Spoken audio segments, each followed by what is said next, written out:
menit untuk menyampaikan materinya. Yang kedua, audiens harus memperhatikan materi yang disampaikan dengan baik. Yang ketiga, baiklah kepada pemateri kelompok kami yang beranggotakan Fatul Nisa Wijayanti, Fadila Muhammad Berikal, dan kelompok 2 kelompok 6 yang terdiri dari kelompok 5 yang terdiri dari Irga Mandra, Siti Ramadhani, Ayu Raffianto, dan kelompok 6 yang beranggotakan Muhammad Taufik Pratama, Cindy Alvita, dan Madatu Nisa. Baiklah, kepada kelompok 1 kami persilakan untuk menyajikan materinya. Materi ini tuh. Tidak mau pesan.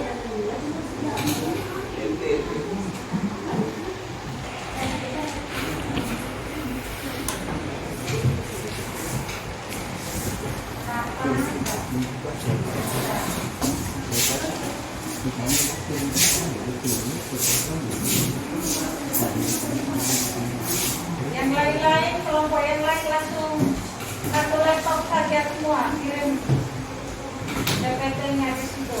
Saya nggak bolak-balik dan iya bisa.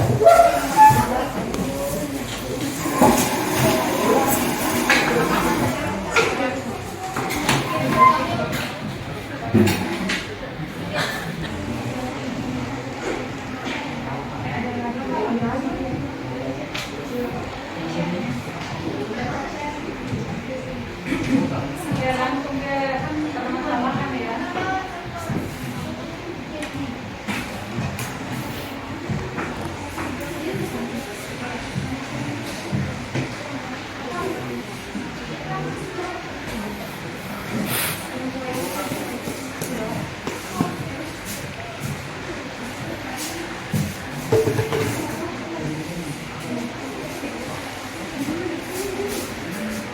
Assalamualaikum warahmatullahi wabarakatuh.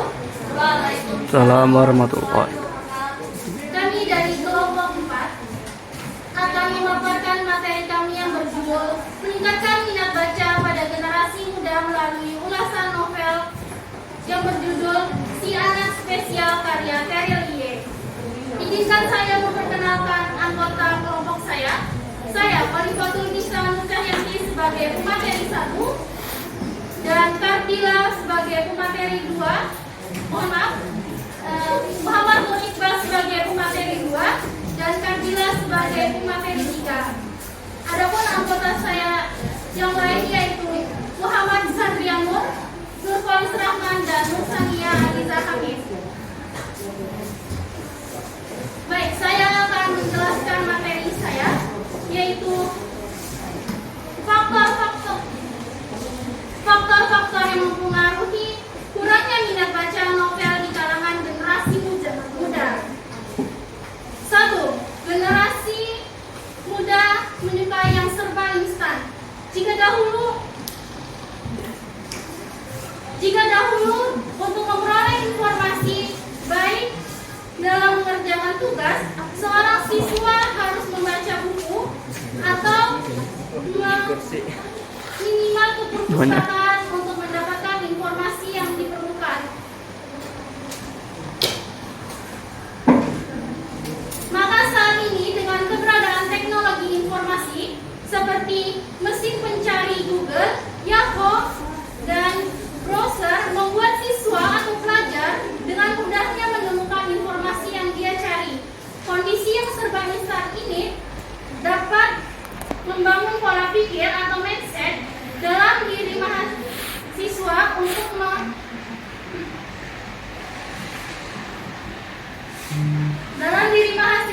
untuk membuat dia manja akan teknologi yang ada.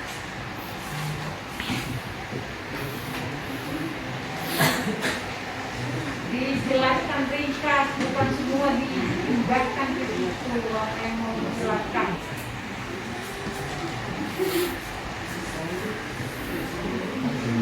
Adapun yang kedua, pengaruh sosial media. Sosial media memegang peran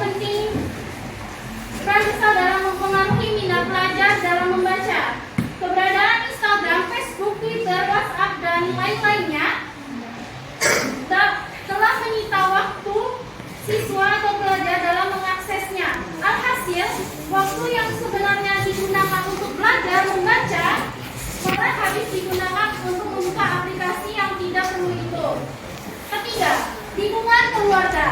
Mustahil seorang anak tumbuh dengan kebiasaan membaca bila kondisi di rumah atau lingkungan keluarganya tak pernah membiasakan budaya membaca bagi anggota keluarga. Inilah sebabnya sedini mungkin sangat penting untuk membiasakan buah hati kita untuk membaca agar karakter ini tanam hingga mereka dewasa kelak. Padahal membaca bisa menjadi salah satu bentuk rekreasi yang menyenangkan dan bisa membuat kita menjadi lebih santai. Yang keempat, sarana yang minim.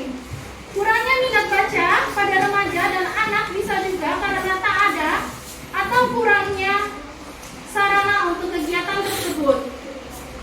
Di rumah, orang tua mungkin kurang menyediakan buku-buku bacaan virtual dikas sehingga anak tak pernah diperkenalkan dengan kegiatan membaca. Yang kelima, banyaknya hiburan TV atau YouTube. Banyaknya tayangan-tayangan di televisi yang membuat mahasiswa menjadi lebih betah untuk menonton TV. Tayangan yang disiarkan di televisi sebagian kurang mendidik, alhasil perilaku anak menjadi terpengaruhi. Demikian materi yang saya sampaikan.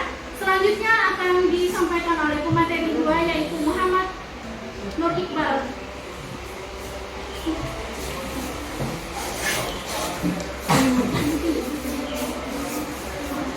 Terima kasih Saudari Khalifatul Nisa Nur Cahyati. Saya Muhammad Nur Iqbal sebagai pemateri kedua akan menjelaskan tentang usaha yang bisa dilakukan untuk meningkatkan minat baca pada generasi muda, yaitu sebagai berikut.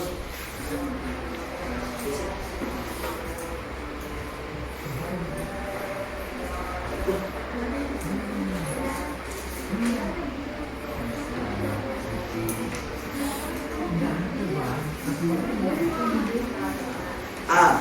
Harus dipaksa membaca. Jika meningkatkan minat membaca, yang pertama adalah harus dipaksa membaca. Ketika malas membaca muncul, yang harus kamu lakukan adalah melawan kemalasan tersebut. B. Keinginan membaca buku sesuai dengan judul yang diinginkan.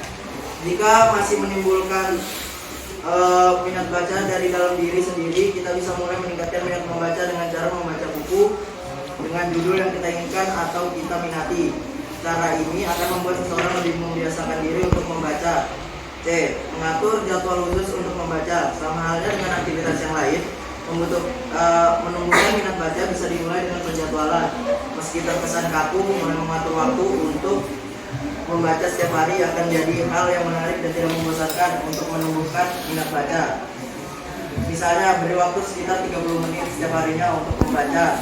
Meski waktu yang diberikan sedikit, tetapi kebiasaan ini akan membuat seseorang lebih konsisten dan mulai membaca secara rutin. Kemudian tingkatkan waktu tersebut beberapa kali lipat. Dengan cara ini, kebiasaan membaca tidak akan jadi hal yang berat dan akan lebih terbiasa. D. Gunakan waktu sebelum tidur atau sebelum istirahat untuk membaca. Menumbuhkan minat baca yang selanjutnya bisa dilakukan sebelum kita tidur atau sebelum istirahat. Dengan membiasakan membaca sebelum tidur atau sebelum istirahat, saat sudah bangun tidur atau saat pikiran sudah fresh, kita akan penasaran dan kembali meneruskan bacaan yang sudah kita baca sebelumnya. Sekian penjelasan dari saya, selanjutnya akan dilanjutkan oleh pemateri 3, keadilan.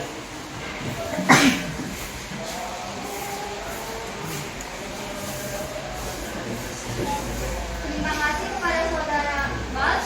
Saya kebetulan sebagai pemateri 3. Materi selanjutnya adalah tentang apa saja unsur intrinsik dan juga ekstrinsik. Yang pertama itu unsur intrinsiknya, temanya pendidikan dan kehidupan, tokoh-tokohannya mulia, nakal, keras kepala, dan mempunyai rasa ingin tahu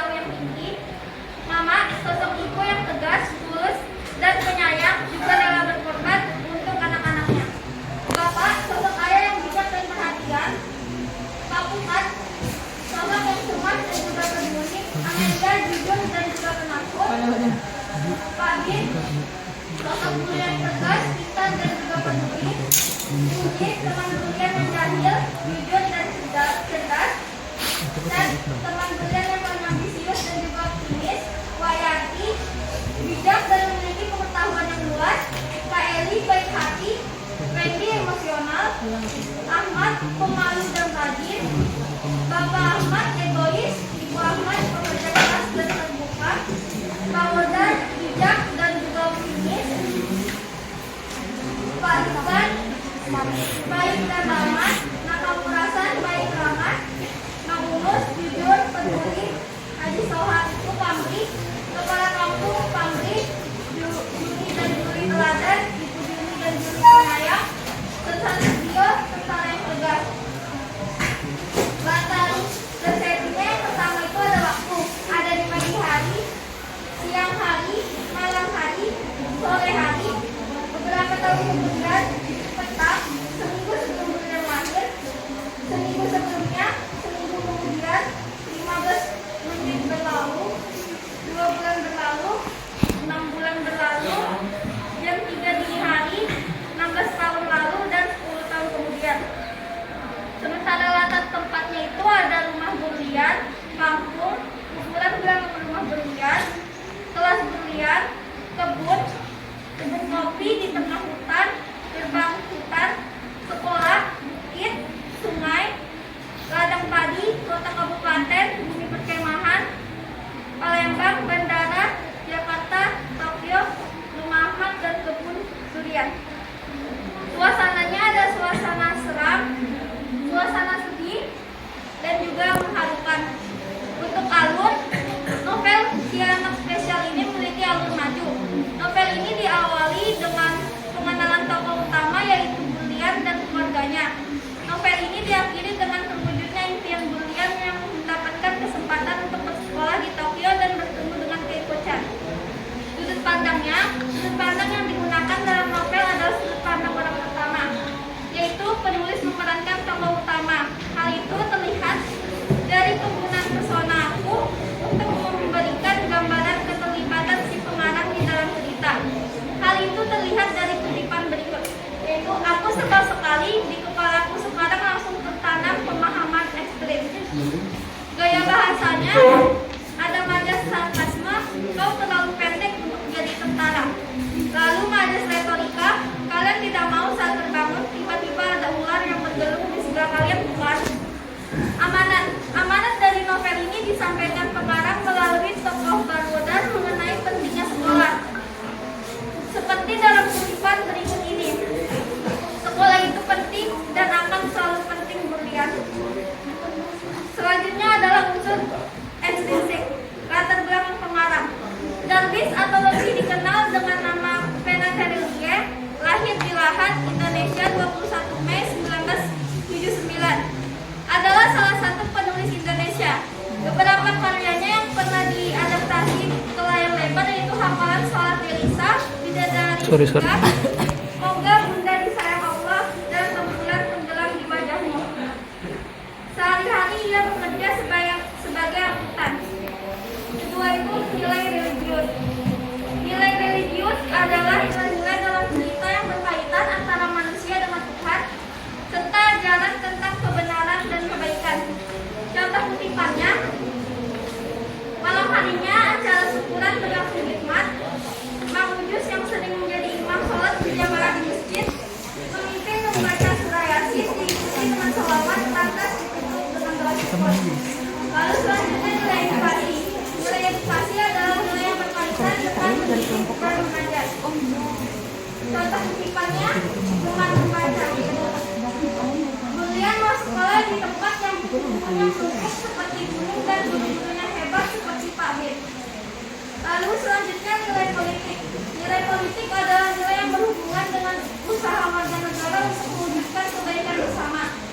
Proses pelaksanaan kewajiban di masyarakat, kebijakan di masyarakat, dan menyelenggarakan pemerintahan di berbagai tingkat dalam negara. Contoh kutipannya, ini kampung kita, hutan ini leluhur kita. Kitalah yang seharusnya memilikinya, bukan orang-orang kaya dari kota.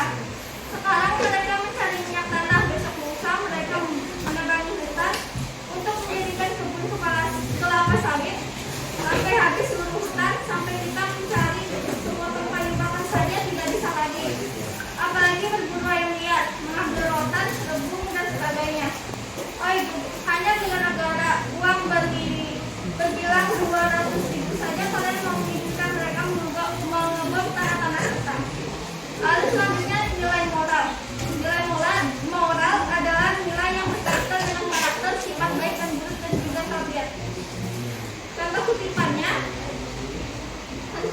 menyaksikan Pak Bib berseru-seru sambil berlari dari ruang guru berusaha melerai perkelahian.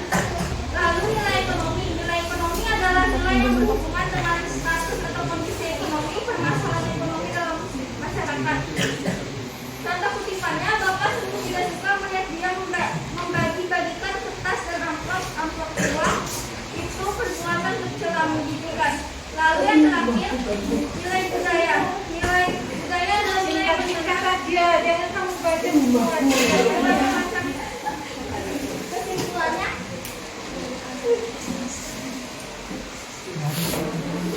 Kesimpulannya dapat kami simpulkan bahwa selama masa pekerjaan resensi dan makalah ini kami jadi paham bahwa nulis yang spesial yang menceritakan tentang bagaimana masa kecil. Cerita ini dimulai dengan cerita Mama tentang hari kelahiran William secara spesial. Diceritakan bahwa seminggu sebelum yang lain ada kejadian mengerikan yang setelah selesai mendengar cerita tersebut, keempat anak Mama tersebut nampak ketakutan. Bagi para pecinta buku novel ini akan mungkin membuat kita kembali bernostalgia. Dengan masa anak-anak, novel ini juga memberikan beberapa pengetahuan tentang hal-hal yang mungkin belum tahu sebelumnya, tentang mendidik anak dan cara baik, tentang dedikasi seorang guru kepada murid-muridnya. Novel ini terdapat banyak bahasa daerah yang tidak dimiliki namun hanya memberikan penjelasannya lewat foto catatan kaki.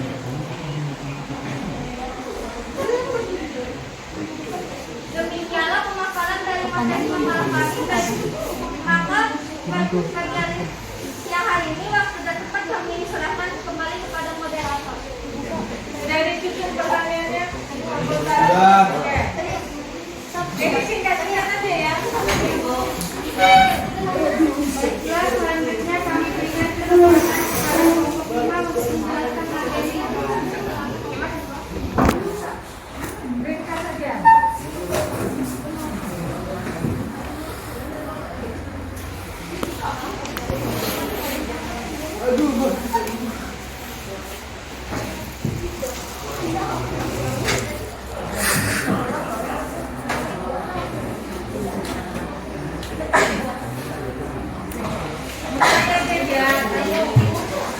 Ini tidak ada yang menguasai materinya satupun itu. Semua hanya membahas. Ya, terima kasih moderator. Assalamualaikum warahmatullahi wabarakatuh. Salam sejahtera untuk kita semua. Saya Irza Nandra sebagai pemateri 1 dari kelompok 5. Kami kelompok 5 akan membahas ulasan mengenai meningkatkan minat baca pada generasi muda melalui ulasan novel Terelia Si Anak Spesial. Sebelum masuk ke pembahasan, izinkan saya memperkenalkan anggota-anggota saya terlebih dahulu. Yang pertama yaitu ada Muhammad Afiatul Nugroho, kemudian ada Suji Ramadhani, kemudian ada Siti Fauzia, Ratu Rafida, dan Rahmayanti. Seperti yang sudah saya sebutkan sebelumnya mengenai bahwa kami akan membahas tentang meningkatkan minat baca pada generasi muda melalui ulasan novel Si Anak Spesial. Karya sastra memiliki banyak sekali jenis-jenisnya. Salah satu jenis dari karya sastra adalah novel. Novel ini adalah karangan prosa panjang yang menceritakan tentang kehidupan dan bersifat imajinatif. Tapi imajinatif di sini adalah tidak hanya dari khayalan pengarang, tetapi juga mengandung nilai-nilai moral dan pembelajaran kehidupan yang bisa kita jadikan sebagai pembelajaran. Namun pada zaman sekarang generasi muda itu lebih senang menghabiskan waktunya dengan bermain sosial media dan juga bermain game online. Seperti yang bisa teman-teman lihat pada grafik yang telah kami penelitian yang telah kami temukan, di sini ada 5 kelas 12 dari SMA Negeri 4 Samarinda sendiri. Bahwa ditemukan pada kelas 12 MIPA 1 yang gemar membaca itu hanya sebanyak 10 orang. Pada kelas 12 MIPA 2 ada sebanyak 10 orang juga. Kemudian pada kelas 12 MIPA 3 itu juga sama 10 orang. Dan juga dari kelas 12 IPS 1 terdapat 9 orang. Dan kelas 12 bahasa terdapat 11 orang. Nah, dari jumlah tersebut kita bisa tahu bahwa tidak sampai setengah dari jumlah keseluruhan siswa yang ada di kelas, yang satu kelasnya bisa terisi sampai 36 siswa. Kemudian saya akan membahas tentang cara meningkatkan minat baca pada siswa. Itu terdapat 10 cara yang bisa kita lihat di sini. Yang pertama yaitu menyediakan buku yang mereka suka. Jadi untuk meningkatkan minat baca kita juga perlu mengenali kesukaan dari siswa. Jadi kita bisa menyediakan berbagai buku dengan berbagai genre. Misalnya ada buku fiksi, buku non fiksi, buku tentang sains, buku komik maupun novel. Yang kedua buat ruang baca yang layak. Nah, di sini tentu kita tahu bahwa kondisi ruangan yang tidak layak tentu saja akan membuat kita merasa tidak nyaman dalam membaca buku. Karena itu kita memerlukan ruangan yang memiliki fasilitas yang lengkap dan juga sederhananya nyaman untuk kita gunakan untuk membaca. Yang ketiga, ciptakan budaya baca menjadi kegiatan sosial. Jadi kita bisa setelah membaca buku kita bisa berbicara atau menceritakan apa yang kita baca kepada teman yang senang membaca buku. Dengan begitu akan terjadi interaksi sosial tentang budaya membaca. Kemudian yang keempat itu mengadakan hari membaca di sekolah. Nah, ini sebenarnya bisa kita wujudkan, tapi dengan satu syarat. Yang pertama itu harus disetujui dengan seluruh murid dan guru. Kemudian kita bisa mengajukan kepada sekolah untuk mengadakan satu hari di mana murid-murid itu bisa membawa buku yang mereka suka, kemudian membacanya di dalam kelas. Kemudian yang kelima, membaca buku di depan siswa yang lain. Itu sama seperti nomor 4 yang sudah saya katakan tadi, bahwa dengan membaca buku di depan kelas kita akan dipercaya diri dan teman-teman yang mendengarkan juga pasti akan tertarik dengan apa yang kita baca di depan. Yang keenam, mengunjungi toko buku di kota kita. Dengan seringnya kita berkunjung ke toko buku, maka minat baca kita juga akan semakin meningkat. Karena apa yang kita lakukan itu dikelilingi dengan lingkungan yang penuh dengan buku. Karena itu menjadi salah satu faktor yang dapat meningkatkan minat baca kita. Kemudian yang ketujuh adalah menggunakan e-book. Nah, di sini pemuda generasi zaman sekarang tuh tidak bisa lepas dengan yang namanya ponsel. Karena itu electronic book ini merupakan solusi yang paling tepat di zaman sekarang. Jadi teman-teman bisa menggunakan elektronik buku untuk membaca.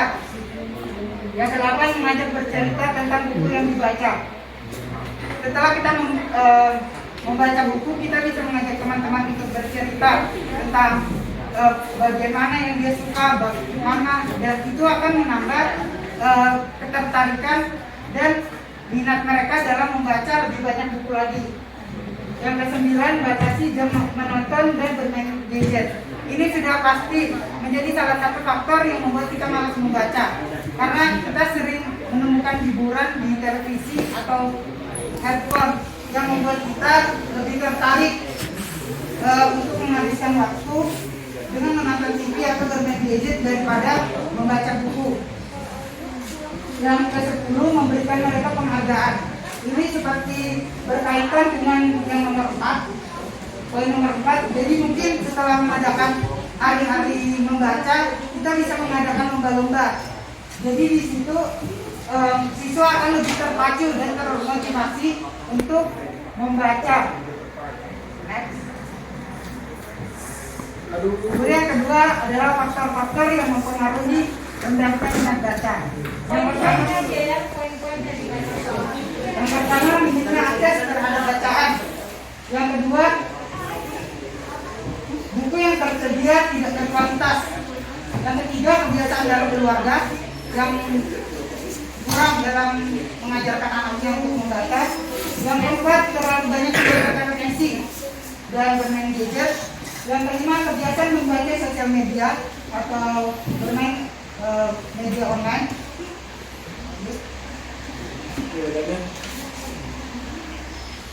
Demikian pemaparan yang dapat saya sampaikan. Untuk materi selanjutnya akan dibawakan oleh rekan saya Siti Ramadhani kepada saudari Siti Ramadhani. Kami silakan. Dan terima kasih. Sama-sama. Terima kasih kepada saudara Irza. Baiklah, saya Siti Ramadhani sebagai pemateri 2 akan melanjutkan pemaparan dari kelompok kami, yaitu apa dampak dari rendahnya minat baca terhadap siswa. Di sini kami menemukan 7 poin penting dari hal ini. Yang pertama yaitu susah memahami ilmu pengetahuan, 2 minimnya wawasan keilmuan, 3 sulit berkembang, 4 tidak mengetahui informasi yang aktual, 5 menyebabkan ketidakpedulian, 6 kesulitan bersosialisasi, dan 7 tidak memiliki kualitas sebagai penerus bangsa. Selanjutnya, poin selanjutnya adalah apakah prestasi akademik lebih penting dibandingkan dengan non akademik? Jawabannya tidak, karena jika hanya pembelajaran akademik saja itu tidak akan cukup untuk menunjang masa depan siswa. Misalnya di pembelajaran non akademik, siswa akan bisa belajar bersosialisasi, bisa mengembangkan kreativitas dan bakatnya sesuai kemampuan siswa. Selain itu juga pembelajaran non akademik, siswa dapat mendapatkan teman-teman baru, melatih kemampuan untuk membagi waktu dan kemampuan, serta dapat melatih kemampuan bekerja sama. Maka dari itu pembelajaran non akademik sangatlah diperlukan. Baiklah Ibu Pembimbing dan rekan-rekan kelompok 1. Selanjutnya materi kami akan disampaikan oleh pemateri 3 Muhammad Nur Afrika Nugroho. Terima kasih saudari Suci Ramadhani. Materi selanjutnya adalah tentang faktor-faktor yang mendukung keberhasilan sang protagonis. Yang pertama adalah pendidikan yang diterima Budian dalam keluarganya untuk membentuk karakter kepribadiannya. Yang kedua, pengalaman dari beberapa kesalahan yang diperbuat oleh Budian dan dijadikan sebagai pembelajaran agar tidak mengulangi kesalahan yang sama. Yang ketiga, sikap ramah dan baik terhadap sesama yang membawanya mengenal nakamurasan. Yang keempat, bekerja keras dalam menggapai impian. Yang kelima, selalu percaya diri dan memiliki rasa ingin tahu yang besar, sehingga memiliki banyak pengalaman-pengalaman yang berguna untuk masa depannya. Yang kedua, itu apa nilai-nilai dalam novel secara spesial yang berkaitan dengan relevansi terhadap kehidupan sehari-hari. Yang pertama, nilai moral terhadap nurani. Kutipan pada cerita yaitu ketika Burian dan Kapukat tahu bahwa terdapat larangan menaruh paku di rel kereta, tetapi masih melakukan hal tersebut karena berpikir benda yang mereka letakkan hanyalah sebuah paku kecil, namun tidak mengetahui dampak dari perbuatan mereka. Relevansi dalam kehidupan nyata, terkadang kita melanggar peraturan yang dianggap sepele, tetapi ternyata berdampak besar bagi diri sendiri dan orang lain. Contohnya tidak memakai masker sehingga mudah terserang virus COVID-19. Yang kedua, nilai sosial. Kutipan pada cerita yaitu ketika Ahmad mengalami diskriminasi karena perbedaan fisik yang dimiliki. Relevansi pada kehidupan nyata, cerita ini berkaitan dengan permasalahan yang sering terjadi di masa sekarang karena perbedaan budaya, sosial maupun fisik membuat remaja zaman sekarang tanpa sadar melakukan tindak diskriminasi. Yang ketiga, nilai moral terhadap alam. Kutipan pada cerita, penelitian yang membayar warga sebesar 200.000 dan mereka menganjurkan dan dengan pengoboran hanya untuk mencari minyak yang belum pasti keberadaannya. Relevansinya yaitu pemanfaatan sumber daya alam memang perlu dilakukan agar kehidupan masyarakat menjadi sejahtera. Namun masyarakat masih harus membatasi pemanfaatan tersebut. Kita harus tetap melestarikan dan menjaga keseimbangan ekosistem agar kekayaan alam kita bisa tetap terjaga dan habitat yang beraneka ragam di negara kita bisa tetap lestari, sehingga kehidupan masyarakat juga tetap bisa berlangsung dengan aman. Yang keempat, nilai pendidikan. Ketika sekolah tempat mereka untuk menimba ilmu tiba-tiba roboh, namun mereka masih semangat menimba ilmu walaupun kondisi sama tidak memungkinkan. Relevansinya, banyak sekolah yang mengalami kerusakan bangunannya sehingga harus menumpang pada sekolah lain. Namun siswa zaman sekarang masih semangat untuk menimba ilmu, tidak peduli bagaimanapun kondisinya. Yang terakhir adalah kesimpulan. Selama penelitian dalam pengerjaan makalah dan resensi yang kami lakukan, dapat kami simpulkan bahwa novel yang berjudul Si Anak Spesial karya Terelie adalah novel yang bertemakan tentang pendidikan dalam keluarga. Durian yang percaya diri dan rasa ingin tahu mengantarkannya pada pengalaman-pengalaman baru, termasuk pengalamannya mengenal Nakamura-san, pria berumur 45 tahun berkebangsaan Jepang yang datang ke desa Burlian untuk proyek pembuatan jalan. Nakamura-san yang selalu memanggil Burlian dengan sebutan Burlian pun kini telah menganggap Burlian seperti anaknya sendiri. Hingga akhirnya persahabatan antara Burlian dengan Nakamura-san membawa Burlian meraih impiannya. Nakamura menawarkan diri untuk menyekolahkan Burlian sekota, hingga akhirnya Burlian mendapatkan beasiswa ke Jepang hingga tercapailah cita-citanya. Demikianlah pemaparan dari materi kami pada siang hari ini. Waktu dan tempat kami serahkan kembali kepada moderator. Baiklah, selanjutnya kami berikan kesempatan kepada kelompok terakhir yaitu kelompok 6 untuk menjelaskan materi materi. Ya, yang singkat-singkat ya.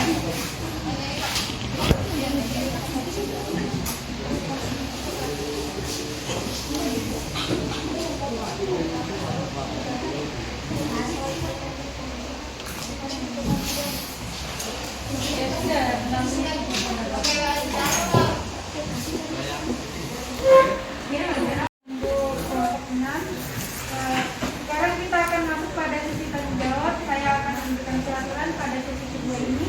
Setiap kelompok akan memberikan 2 pertanyaan dari audiens dan pertanyaan akan ditampung terlebih dahulu.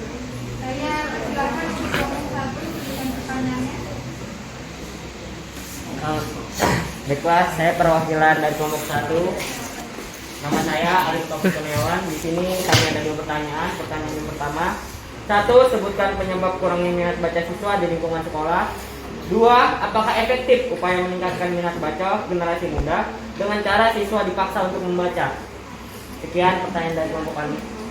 Terima kasih kepada kelompok 1. Saya berikan kesempatan kepada kelompok 2. Kesiapannya diberi poin 1. Tambahan bagi nilainya nanti ya.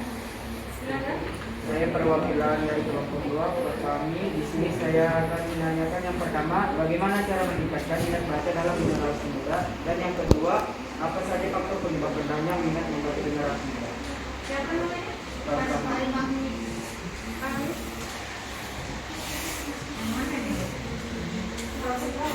Nama?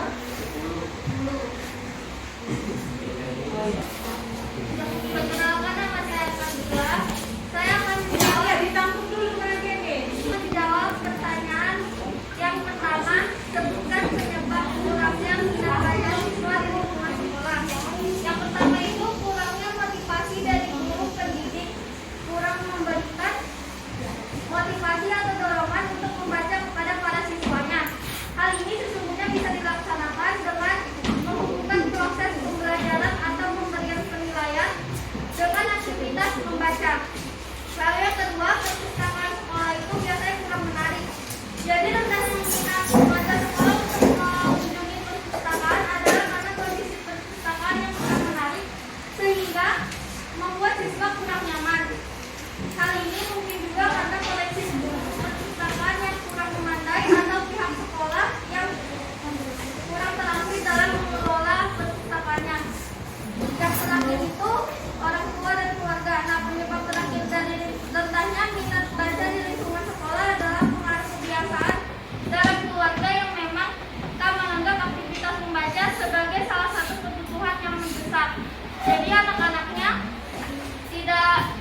Baik, saya Konfal Nisa Cahyanti akan menjawab pertanyaan dari kelompok 1.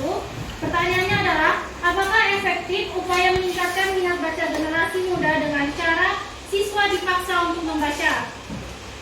Cara ini sangat efektif, karena dalam penerapan yang dilakukan secara terpaksa, lama-kelamaan siswa akan terbiasa, sehingga siswa dapat menerapkan membaca dalam kegiatan sehari-harinya, karena keterbiasaan yang dilakukan awalnya dipaksa, kemudian lama-lamaan dia akan terbiasa dengan sendirinya. Demikian jawaban dari kelompok saya. Terima kasih. Terima kasih kepada kelompok 4. Saya silakan untuk kelompok 5 untuk menjawab pertanyaan. Saya Dona Indra, perwakilan dari kelompok 5, akan menjawab pertanyaan dari kelompok 2. Pertanyaannya yaitu bagaimana cara meningkatkan minat baca pada generasi muda. Seperti yang sudah saya jelaskan pada penjelasan saya pertama, bahwa terdapat 10 poin yang dapat kita gunakan dalam meningkatkan minat baca pada generasi muda. Yang pertama, menyediakan buku yang mereka suka. Yang kedua, membuat ruang baca yang layak. Yang ketiga, ciptakan budaya membaca menjadi kegiatan sosial. Yang keempat, mengadakan hari membaca di sekolah. Yang kelima, membaca buku di depan siswa yang lain. Yang keenam, kunjungi toko buku di kota Anda. Yang ketujuh, menggunakan e-book. Yang kedelapan, mengajak bercerita tentang buku yang dibaca.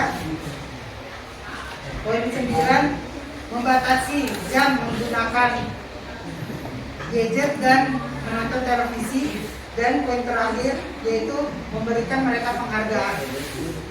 Demikian jawaban dari diri saya.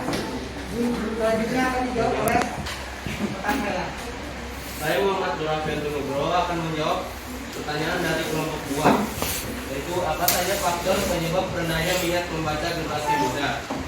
Seperti yang sudah dijelaskan oleh Irja Mahendra tadi, bahwa terdapat 5 poin yang mempengaruhi rendahnya minat baca. Yang pertama, minimnya akses terhadap bacaan. Yang kedua, buku yang tersedia tidak berkualitas. Yang ketiga, kebiasaan dalam keluarga. Yang keempat, terlalu banyak menonton TV atau bermain gadget. Yang kelima, dan yang terakhir, kebiasaan membaca sosial media atau media online. Demikian jawaban dari kelompok kami. Assalamualaikum. Kami berikan kesempatan kepada kelompok 6. Terima kasih udah aku. Assalamualaikum warahmatullahi wabarakatuh. Kami dari setelah berikut semua. Waalaikumsalam warahmatullahi wabarakatuh.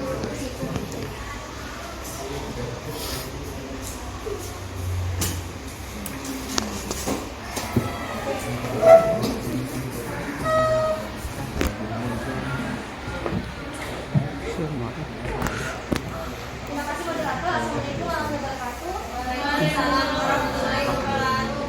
Selamat datang bagi kita semua.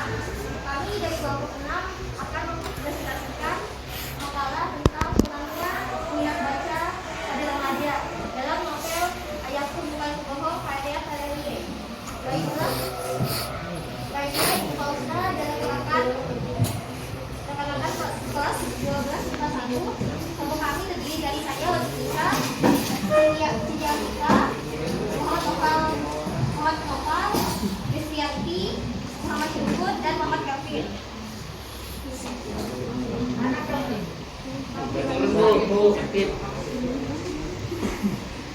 Membaca adalah salah satu cara untuk mendapatkan informasi dari sesuatu yang ditulis. Semakin banyak dibaca, semakin banyak kita mendapatkan informasi. Atau bisa dibilang, membaca adalah jendela ilmu. Manfaat dari membaca adalah memperluas ilmu pengetahuan. Yang kedua, dengan membaca dapat menambah wawasan. Yang ketiga, dapat meningkatkan prestasi. Yang keempat, membaca dapat membantu program pemerintahan dalam rangka mencerdaskan kehidupan bangsa.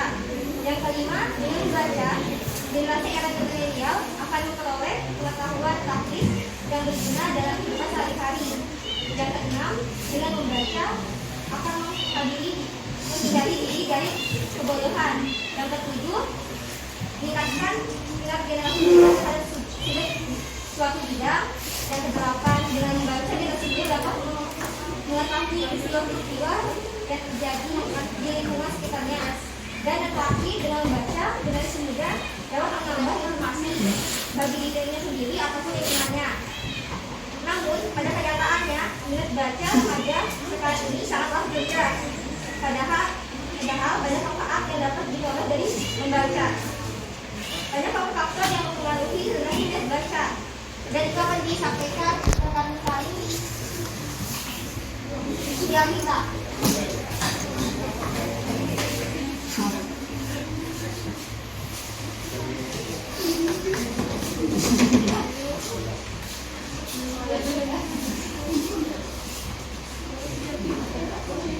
Baiklah, saya akan melanjutkan pemaparan materi kami tentang topik 4 dan 5.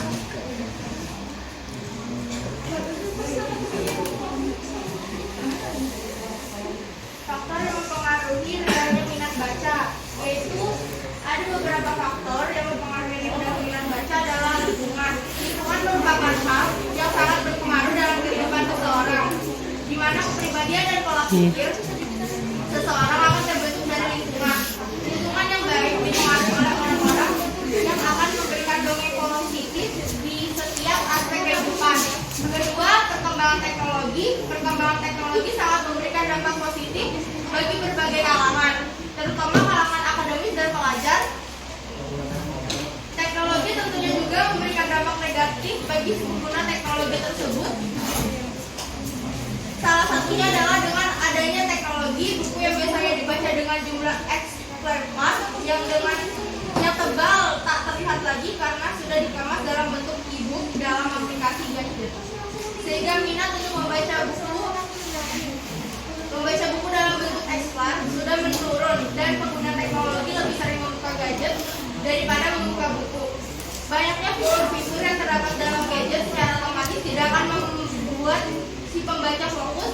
Bagaimanapun tampilan dan keutamaan yang ditonjolkan oleh e-book, membaca buku dengan eksemplar tidak akan pernah tergantikan. Ketiga, copy paste.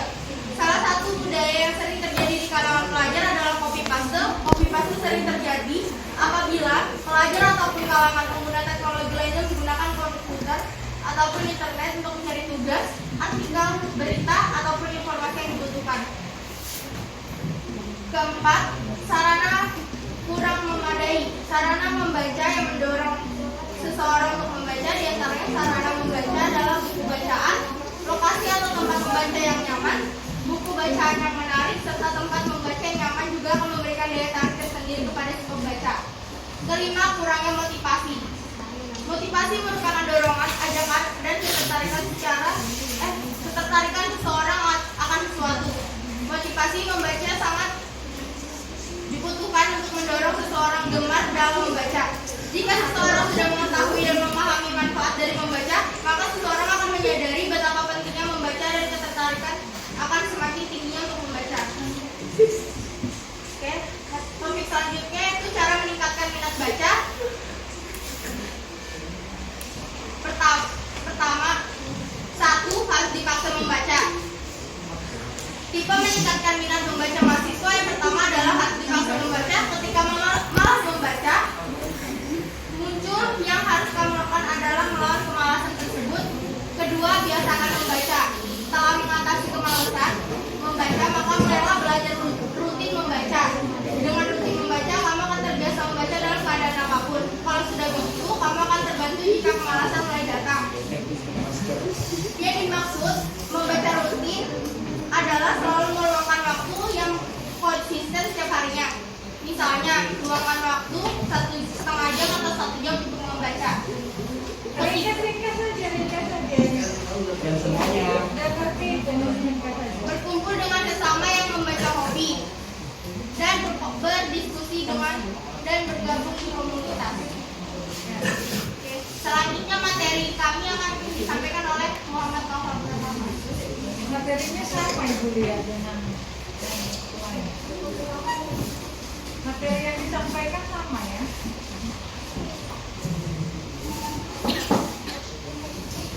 Itu juga yang saya lihat disampaikan kelompok 1 dan 2. juga kalian sampaikan. Gak ada bedanya. Mungkin bedanya hanya di analisis novel.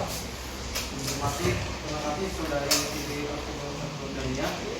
Materi selanjutnya ada statistik. Mungkin yang pertama tema.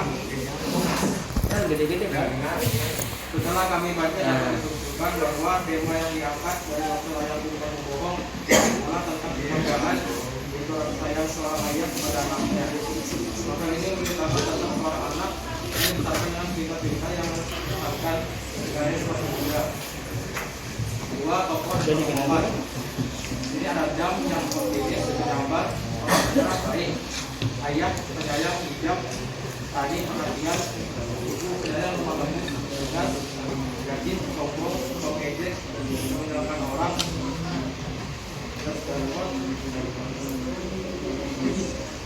Tiga, alur dan plot. Dapat simpulkan bahwa alur yang terdapat pada novel Ayah Bukan Bohong adalah alur masing-masing. Empat, dalam satu titik. Kata waktu, malam, sore, pagi, dan siang. Empat, sekolah, ruang keluarga, stadion, ruang kerja, sekolah renang. Latar suasana, bunyi, drama. Dipandang bahwa Itu bisa dibaca kan? Itu penjelasannya ya? pesan melarang yang disampaikan kepada pembaca melalui karyanya itu dimaksud kepada yang lebih muda atau kepada kita. Moral dalam cerita yang ingin disampaikan malah kepada pembaca berupa nilai-nilai luhur yang bisa dijadikan teladan atau contoh.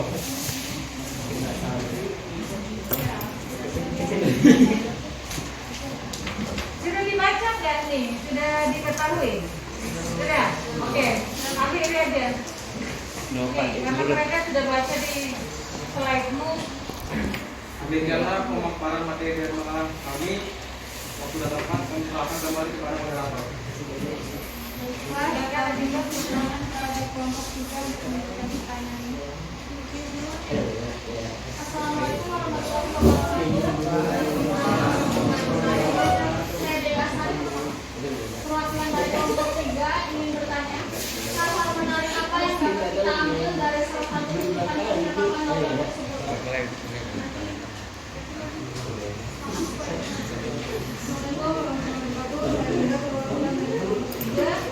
Pertanyaan saya, pesan moral apa saja yang dapat kita belajar dari novel yang berjudul Ayah Bukan Bohong?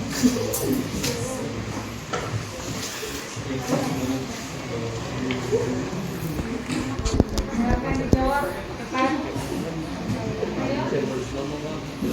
Nah, saya dari kelompok 6 ingin menjawab pertanyaan dari kelompok 3. Yang pertama, apakah ada khusus yang mengapa dia memberi apakah warna menarik yang terdapat pada novel? Karena menarik yang terdapat pada novel adalah banyaknya motivasi dan kalimat yang masuk akal dan juga beragam. Pada kalimat tersebut dapat meningkatkan rasa sayang kepada keluarga, terutama ayah. Dia yang benar-benar menarik kita ke dalam cerita dan membuat kita merasa seperti dari di sana dan meyakinkan apa yang dialami Jam. Setelah membaca ini, kalian akan mengerti apa itu kebahagiaan sejati, terutama kalian akan menyadari betapa pentingnya dan berharganya kejujuran. Suatu hal kecil yang bisa membuat semua orang menghargai kita. Kata-kata motivasi tidak pernah bosan memberikan nasihat secara tidak langsung. Ya, akhir nih. Kalau Sekian jawaban dari saya.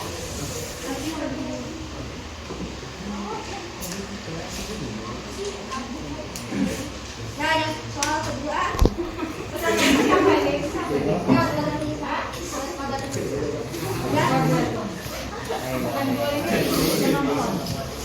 dan pesan moral dari tersebut adalah apa pesannya? pesannya tidak melalui tokoh ayah dan Jam dengan cerita sehingga memberikan rasa kita mulai dan kenali. Pesan disampaikan tersirat dengan pola pikir dalam cerita akan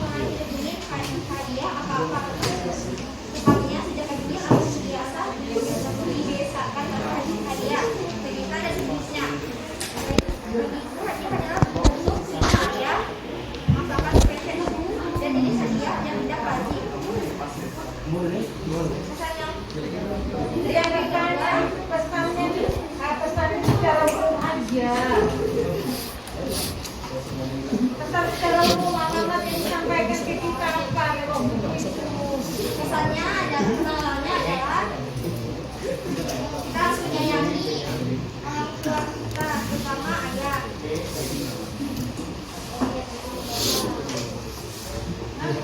Terutama ayah. Dan sudah kecil mempercayai ayahnya, bahkan kaki sudah dewasa, dia baru mengetahui bahwa ayahnya adalah mengarang cerita saja.